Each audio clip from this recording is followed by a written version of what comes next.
ನಮಸ್ಕಾರ. ಕಗ್ಗ ಮಾರ್ಗದಲ್ಲಿ ಮುಂದುವರಿತಾ ಇವತ್ತಿನ ಕಗ್ಗ ಅಳುವೇನು ನಗುವೇನು ಹೃತ್ಕಪಾಟೋದ್ಘಾಟ. ಶಿಲೆಯೇಂ ನೀ ಕರಗದಿರಲ್ ಅರಳದಿರೆ ಮರಳೇಂ ಒಳಜಗವ ಹೊರವಡಿಪ. ಹೊರ ಜಗವನೊಳಕೊಳುವ ಸುಳುದಾರಿ ಅಳು ನಗುವು ಮುಂಕುತಿಮ್ಮ. 433ನೇ ಕಗ್ಗ. ಎಷ್ಟು ಸುಂದರವಾಗಿದೆ ನೋಡಿ. ಎಕ್ಸ್ಪ್ರೆಷನ್, ಏನನ್ನಾದ್ರೂ ಎಕ್ಸ್ಪ್ರೆಸ್ ಮಾಡುವ ಇಂಪಾರ್ಟೆನ್ಸ್ ಏನು ಅಂತ ಈ ಕಗ್ಗ ಹೇಳುತ್ತೆ.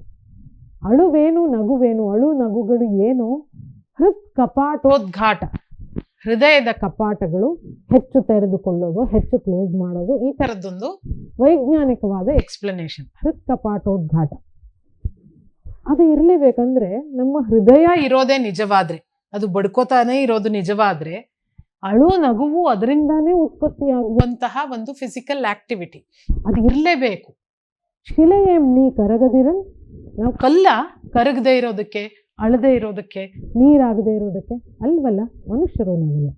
ಅರಳದಿರೆ ಮರಳೇಂ, ಸಂತೋಷ ಆದಾಗ ಅರಳದೆ ಇರೋಕ್ಕೆ, ನಗದೆ ಇರೋದಕ್ಕೆ ಮರಳ ನಾವು, ಸುಮ್ಮನೆ ಒಂದ್ ಕಡೆ ಇರೋದಕ್ಕೆ ಇಲ್ಲ ಮನುಷ್ಯರು ನಾವು. ಒಳ ಜಗವ ಹೊರವಡಿಪ, ನಮ್ಮ ಒಳಗೆ ಏನೇನ್ ನಡೀತಾ ಇರುತ್ತೆ ಅದನ್ನ ಹೊರಗೆ ಹಾಕೋದಕ್ಕೆ, ಹೊರ ಜಗವನ್ನೊಳಕೊಳ್ಳುತ್ತ, ಹೊರಗಿಂದ ಏನೇನಿದೆ ಅದನ್ನ ನಮ್ಮೊಳಗೆ ತಗೊಳ್ಳೋದಕ್ಕೆ ಸುಳು ದಾರಿಗಳು. ತುಂಬಾ ಸುಲಭವಾದ ದಾರಿ ಯಾವ್ದಪ್ಪ ಅಂದ್ರೆ ಅಳು ನಗು ಮಂಕುತಿಮ್ಮ.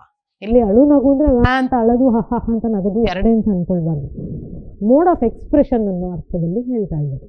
ಅಳು ನಗು ಅನ್ನೋದು ನಮ್ಮ ಒಳಗಿರೋದನ್ನ ಹೊರ ಹಾಕಕ್ಕೆ ಅಥವಾ ಹೊರಗಿನ ಏನೋ ಒಂದನ್ನ ಒಳಗೆ ತಗೊಳ್ಳೋದಕ್ಕೆ ಇರುವ ದಾರಿಗಳಂತೆ ಅಳು ನಗು.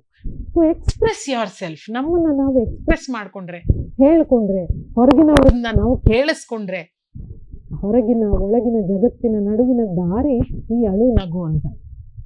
ಅವುಗಳ ಪ್ರಾಮುಖ್ಯತೆಯನ್ನ ಅವರು ಹೇಳ್ತಾ ಹೋಗ್ತಾರೆ. ನಂಗೊಂದು ಫನ್ನಿ ಇನ್ಸಿಡೆಂಟ್ ನೆನಪಾಗುತ್ತೆ. ನಾವೊಂದು ನಾಟಕದ ರಿಹರ್ಸಲ್ ಮಾಡ್ತಾ ಇದ್ವಿ, ತೋಟದ ಮನೆ ಅಂತ, MS ಸತ್ಯವರ ನಿರ್ದೇಶನ. ನಾನು ಮತ್ತೆ HG ದತ್ತಾತ್ರೇಯ, ದತ್ತಣ್ಣ ಅಂತ ಕರಿತೀವಿ ಅವರು, ಮತ್ತೆ ಶಶಿಕುಮಾರ್ ಅಂತ. ಈ ದತ್ತಣ್ಣ, ಶಶಿಕುಮಾರ್ ಎಲ್ಲರೂ ದೊಡ್ಡ ದಿಗ್ಗಜರು ನಟನೆಯಲ್ಲಿ. MS ಸತ್ಯವ ಹೆಸರು ನೀವೆಲ್ಲರೂ ಕೇಳಿರ್ತೀರ. ಅವರ ಮಧ್ಯ ನಾನೊಬ್ಳು ಚಿಕ್ಕವಳು, ಇನ್ನು ಈಗೊಂದು 15-20 ವರ್ಷಗಳ ಕೆಳಗಿನ ಮಾತು. ಆಗಿನ್ನೂ ಬೆಂಗಳೂರಿನ ರಂಗಭೂಮಿಗೆ ಬಿಡ್ತಾ ಇದ್ದಂಥವಳು ನಾನು. ಅವರ ಜೊತೆಗೆ 3 ಪಾತ್ರಗಳಿದ್ದಂತಹ ಒಂದು ನಾಟಕ. ಆಗ ನಾನು ಒಂದು ಆಫೀಸಲ್ಲಿ ಕೆಲಸ ಮಾಡ್ತಾ ಇದ್ದೆ. ಕೆಲಸ ಮುಗಿಸ್ಕೊಂಡು ಸಂಜೆ ತುಂಬಾ ವರ್ಕ್ ಪ್ರೆಷರ್ ಜಾಸ್ತಿ ಇದ್ದಂತಹ ಟೈಮು. ಸರಿಯಾಗಿ 5 ಗಂಟೆಗೆ ಎದ್ದು ಹೋಗೋದೇ ಒಂದು ಗಿಲ್ಟಿ ಫೀಲಿಂಗ್. ಎಲ್ಲ ನನ್ನೊಂಥರ ನೋಡೋರು, ಇದೇ ನೀವು ಹಿಂಗೆ ಇಷ್ಟು ಬೇಜವಾಬ್ದಾರಿಯಾಗಿ ಕೆಲಸ ಮುಗಿಸಿ ಎದ್ದು ಹೋಗ್ತಾ ಇದ್ದಾಳೆ ಅಂತ. ಆ ಎಲ್ಲ ನೋಟವನ್ನ ನಾನು ನಿರ್ಲಕ್ಷ್ಯ ಮಾಡಿ ನನ್ನ ಕೆಲಸವನ್ನ ಅರ್ಧಂಬರ್ಧ ಮುಗಿಸಿ ನಾಳೆಗೊಂದಿಷ್ಟು ಇಟ್ಕೊಂಡು ನಾನು ಬಿಟ್ಟು ರಿಹರ್ಸಲ್ಗೆ ಎದ್ದು ಹೋಗ್ಬೇಕಾಗಿತ್ತು. ಮತ್ತು ಇಡೀ ದಿನ ತುಂಬಾ ಪ್ರೆಷರ್ ಇರುವಂತಹ ಕೆಲಸ. ಆ ಪ್ರೆಷರು ಹೋಗೋ ಟೈಮಿಂದ ನೋಟಗಳನ್ನ ಎದುರಿಸೋದು, ಮತ್ತೆ ಒಂದಿಷ್ಟು ಕೆಲಸಗಳನ್ನ ನಾಳೆಗೆ ಇಟ್ಕೊಂಡಿರುವಂತಹ ಸ್ಟ್ರೆಸ್ಸು ಎಲ್ಲ ಇತ್ತು ನನ್ನ ಮೇಲೆ. ಅಲ್ಲಿ ಏನೋ ಒಂದು ತಪ್ಪು ಮಾಡಿದೆ, ಏನೋ ಸರಿಯಾಗಿ ಮಾಡ್ಲಿಲ್ವೋ, ಸರಿಯಾದ ರೀತಿಲಿ ಹೇಳಲಿಲ್ವೋ, ಏನು ತಪ್ಪು ಮಾಡಿದೆ ಅಂತ ಮರ್ತು ಹೋಗಿದೆ. ಏನೋ ತಪ್ಪು ಮಾಡಿದೆ. ದತ್ತಣ್ಣ ನನಗೆ ಬೈದ್ರು ಅವಾಗ. ಏನು ಹಿಂಗೆ ಮಾಡ್ತೀಯ, ಇಷ್ಟು ಗೊತ್ತಾಗಲ್ವ ನಿನಗೆ, ನಾನು ಹೇಳ್ತಾ ಇದ್ದೀನಿ ಈ ಥರ ಮಾಡು ಅಂತ, ನೀನು ಹಿಂಗೆ ಮಾಡ್ತಾ ಇದೀಯಾ ಅಂತ ಅಂದರು. ನಾನು ಸುಮ್ಮನಾಗೋದೆ. ತುಂಬ ದೊಡ್ಡವರು, ಅವರಿಂದ ನಟನೆಯ ತುಂಬ ಸಣ್ಣ ನುವಾನ್ಸಸ್ನ ಕಲ್ತಿದ್ದೀನಿ ಆ ಒಂದು ನಾಟಕದಲ್ಲಿ.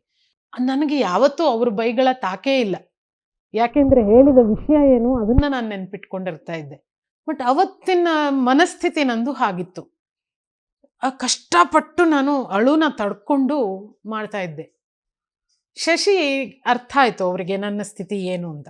ಒಂದ್ಸಲ ಅವ್ರ ಡೈಲಾಗ್ ಹೇಳುವಾಗ ಮೆತ್ತಗೆ ನನ್ನ ಭುಜವನ್ನ ಹಿಂಗೆ ಟ್ಯಾಪ್ ಮಾಡಿದ್ರು ಅಷ್ಟೇ. ನಾನು ಗೊಳೋ ಅಂತ ಅಳಕ್ ಶುರು ಮಾಡ್ಬಿಟ್ಟೆ. ದುಃಖ ಆಗೋಯ್ತು ನನಗೆ. ಅವರು ದತ್ತಣ್ಣನು ಅಯ್ಯೋ ಯಾಕೆ, ನಾನು ಯಾವತ್ತೂ ಅವ್ರ ಬೈಗಳನ್ನ ಅವ್ರು ಬೈದ್ರು ಅನ್ನೋ ಅರ್ಥದಲ್ಲಿ ತಗೊಂಡಿಲ್ದೇ ಇದ್ದಿದ್ರಿಂದ ಅವ್ರಿಗೆ ಆಶ್ಚರ್ಯ ಆಯ್ತು. ಯಾಕೆ, ಏನಾಯ್ತು ಅಂತ ಎಲ್ಲ ಕೇಳಿ ವಿಚಾರಿಸಿ ಎಲ್ಲ ಮಾಡಿ ನನ್ನನ್ನು ಅವತ್ತು ಕಳಿಸಿದ್ರು. ಇವತ್ತು ರಿಹರ್ಸಲ್ ಬೇಡ, ನಿಂಗೇನೋ ಸರಿ ಇಲ್ಲ, ಇಟ್ಸ್ ಓಕೆ, ಹೊರಡು ಅಂತ. ಹತ್ಕೊಂಡು ಕೂರೋ ಅಷ್ಟು ಚಿಕ್ಕ ಮಗು ಏನಾಗಿರ್ಲಿಲ್ಲ ನಾನು. ಆದರೆ ನನ್ನ ಒಳಗಿದ್ದಂತಹ ಒತ್ತಡ ಯಾವುದಾದ್ರೂ ರೂಪದಲ್ಲಿ ಹೊರಗೆ ಬರಬೇಕಿತ್ತು. ಆ ಹೊರಗೆ ಬರುವ ದಾರಿ ದತ್ತಣ್ಣ ಸೃಷ್ಟಿಸಿದ್ರು. ಏನೋ ಒಂದನ್ನು ಹೇಳ್ಕೊಡುವ ಮೂಲಕ ಅಥವಾ ನನಗೆ ಸಮಾಧಾನ ಮಾಡುವ ಪ್ರಯತ್ನ ಮಾಡುವ ಮೂಲಕ ಶಶಿ ಸೃಷ್ಟಿ ಮಾಡಿದ್ರು. ಆ ಒಳಗಿದ್ದ ಒತ್ತಡ, ಆ ನೋಟಗಳನ್ನು ಎದುರಿಸಿದ ಸಂಕಟ ಎಲ್ಲವೂ ಅಳುವಾಗಿ ಹೊರಗೆ ಬಂದ್ಬಿಡ್ತು.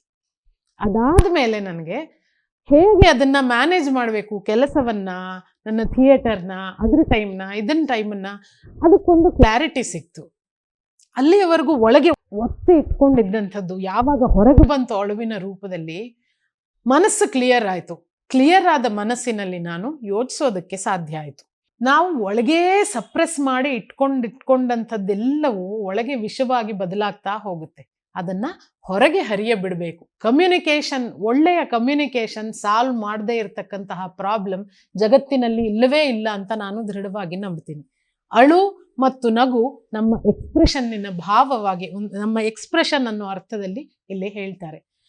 ಒಳ ಜಗವ ಹೊರಬಡಿತ, ಒಳಗಿರೋ ಜಗತ್ತನ್ನ ಹೊರಗೆ ಹಾಕೋದಕ್ಕೆ, ಹೊರಗೆ ತೋರಿಸ್ಕೊಳ್ಳೋದಕ್ಕೆ, ಹೊರ ಜಗವನ್ನು ಒಳಕೊಳ್ಳುವ, ಅಲ್ಲಿ ಏನೇನು ನಡೀತಿದೆ ಅದನ್ನು ಸರಿಯಾದ ರೀತಿಯಲ್ಲಿ, ಸರಿಯಾದ ಪರ್ಸ್ಪೆಕ್ಟಿವ್ ಅಲ್ಲಿ ಸ್ವೀಕರಿಸಬೇಕು. ಅಂದ್ರೆ ಈ ಅಳು ನಗುಗಳೇ ಸುಳುದಾರಿಗಳು. ಆದ್ದರಿಂದ ನಮ್ಮನ್ನ ನಾವು ಯಾವಾಗಲೂ ಓಪನ್ ಅಪ್ ಆಗಿ ಇಟ್ಕೊಳ್ಳೋಣ. ನಮ್ಮೊಳಗೆ ನಡೀತಿರೋದನ್ನ ತೀರಾ ಅತ್ಯಾಪ್ತರಿಗಾದ್ರೂ ಹೇಳಿಕೊಳ್ಳೋಣ. ಯಾವಾಗ ನಾವು ಎಕ್ಸ್ಪ್ರೆಸ್ ಮಾಡ್ತೀವಿ, ಹೊರಗೆ ಹಾಕ್ತೀವಿ, ಯಾವಾಗ ಅದನ್ನ ಒಳಗೆ ತಗೊಳ್ತೀವಿ ಓಪನ್ ಮೈಂಡಿಂದ, ಬದುಕು ಇನ್ನಷ್ಟು ವಿಶಾಲವಾಗಿ ಆಗುತ್ತೆ. ಇದು ಸುಲಭ ಅಂತ ಅನ್ಸೋದಕ್ಕೆ ಶುರುವಾಗುತ್ತೆ. ಕೆಟ್ಟ ಗಳಿಗೆಗಳಲ್ಲಿ ತೆಗೆದುಕೊಳ್ಳಬಹುದಾದ ನಾವು ಅತ್ಯಂತ ದುರ್ಭರವಾದ ನಿರ್ಧಾರಗಳು ಸಡಿಲವಾಗುತ್ತೆ, ಮುಂದೆ ಹೋಗುತ್ತೆ. ಮತ್ತೊಂದು ಕಗ್ಗದಲ್ಲಿ ಭೇಟಿಯಾಗ್ತೀನಿ. ನಮಸ್ಕಾರ. ಅನುಕ್ಷಣದ ಸುದ್ದಿಗಳಿಗಾಗಿ ವಿಸ್ತಾರ ನ್ಯೂಸ್ ಯೂಟ್ಯೂಬ್ ಚಾನೆಲ್ ಸಬ್ಸ್ಕ್ರೈಬ್ ಮಾಡಿ. ಹೊಸ ಸುದ್ದಿಗಳ ನೋಟಿಫಿಕೇಶನ್ಗಾಗಿ ಬೆಲ್ ಐಕಾನ್ ಕ್ಲಿಕ್ ಮಾಡಿ. ಲೇಟೆಸ್ಟ್ ಅಪ್ಡೇಟ್ಸ್ಗಾಗಿ www.vistaranews.com ವೆಬ್ಸೈಟ್ಗೆ ವಿಸಿಟ್ ಮಾಡಿ. ಅಂಗೈಯಲ್ಲೇ ಜಗತ್ತಿನ ಸುದ್ದಿ ತಿಳಿಯಲು ವಿಸ್ತಾರ ನ್ಯೂಸ್ ಕನ್ನಡ ಆಪ್ ಡೌನ್ಲೋಡ್ ಮಾಡಿ.